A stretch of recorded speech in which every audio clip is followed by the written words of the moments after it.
أنشيلوتي قد يكون إندريك مظلوم، لأن الآن لدينا رودريجو ومبابي وفينيسيوس، لكن عليه التحلي بالصبر.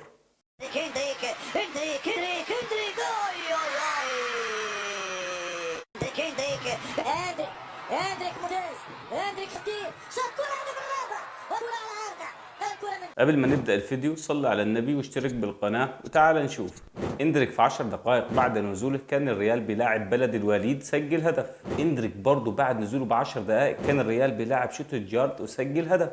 إندريك بعد نزوله ب8 دقائق كان الريال بيلاعب اسبانيول تسبب في ضربة جزاء. مين هو إندريك ومركزه إيه؟ ريال مدريد حصل على موهبة بالميراس البرازيلي بعد منافسة شرسة من كبار أندية أوروبا، وهو بيلعب في مركز الهجوم. ولد إندريك في برازيليا يوم 21 يوليو لعام 2006، وبدأ مسيرته مع كرة القدم مبكرا، وكانت البداية الحقيقية وهو في سن العاشرة عندما انضم إلى نادي بالميراس الذي قدم عرض مغري ليه ولعائلته من خلال العيش في مكان ما بالقرب من أكاديمية فالفيردي لكرة القدم، بالإضافة لوظيفة لوالده في ملعب التدريب. وعند البداية في تقديمه للريال سخروا منه وقللوا منه، ولكن إندريك يقول للجميع أن لم آتي إلى مدريد لأبحث عن الإعارة، جيت إلى هنا حتى ألعب. عندما ألعب سوف أترك بصمتي التي يتكلم عنها جميع عشاق الملكي. أن تكون لاعب بهذا العمر ولم تتجاوز بعد 17 عام ويكون لديك قرارات بهذه الجراءة، هذا مش شيء سهل. إندريك يبدأ مشواره مع الملكي بهدف بالقدم الضعيفة أمام بلد الوليد.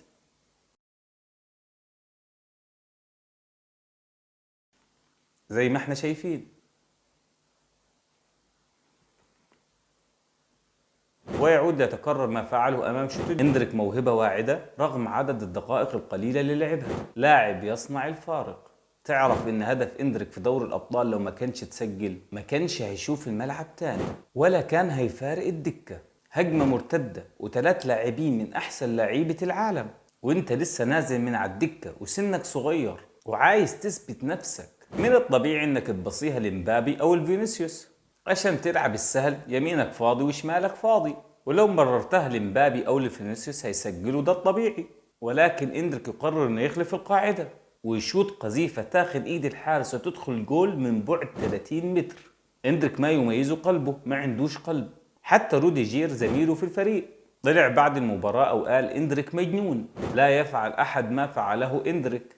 اي حد مكانه كان هيمررها، اليمين يامال كان هيمررها، فينيسيوس كان هيمررها، لو امبابي نفسه كان هيمررها. انت فعلا لاعب جاحد، جبت منين الشخصية دي؟ هدف يبان انه عادي، ولكن كل التفاصيل اللي حكيتها لكم دي جعلت منه هدف تاريخي. الان بقرر ان إندريك هيكون لاعب تاريخي. انا بقول لكم من دلوقتي ان إندريك هيكون ليه شأن عظيم جدا مع ريال مدريد، اصغر لاعب سنا في تاريخ ريال مدريد يسجل بدوري ابطال اوروبا. بص كده على رد فعل مبابي،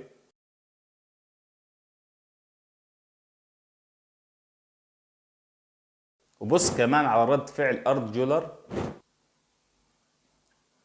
بعد ما استغرب قعد يسقف له. توقعاتي لمستقبل إندريك، ميسي وكريستيانو كان التنافس ما بينهم 10 سنوات أو 12 أو 15 أو أكتر.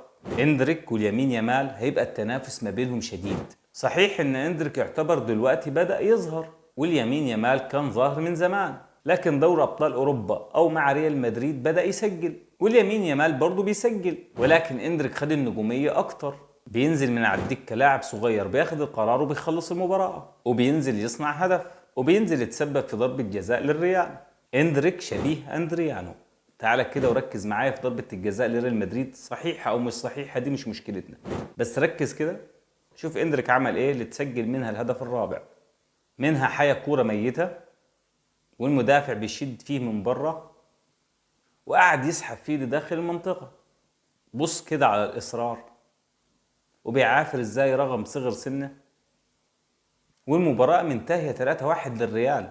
هو فعلا مش زي اليمين يامال في المهارة، بس لاعب قوي عنده إصرار وعزيمة، بيحب يدخل ويعافر في أي كورة. لو لعب أكتر هينافس أي لاعب من الكبار رغم صغر سنه، ولولا تألق حارس اسبانيول لكانت انتهت المباراة 7 أهداف على الأقل.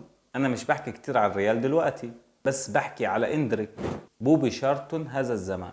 من الآخر في كل مباراة ينزل من على الدكة يسجل أو يصنع هدف أو يتسبب في ضربة جزاء، ويكون الأفضل ما بين الفريق في آخر 10 دقائق. ودي أجمل لقطة في كل المباريات. بص يا أخي عنده إصرار إزاي. هذا اللاعب إندريك أثبت نفسه إنه يستاهل يلعب في ريال مدريد. إندريك هيكون ليه مستقبل في ريال مدريد لو لعب أساسي، لكن للأسف في لعيبة أساطير في ريال مدريد أمثال رودريجو ومبابي وفينيسيوس وغيرهم. لو الحظ لعب معاه ونزله أنشيلوتي هنشوف إندريك هيعمل إيه. وقول لي إيه رأيك في اللاعب إندريك في التعليقات. والسلام عليكم ورحمة الله وبركاته.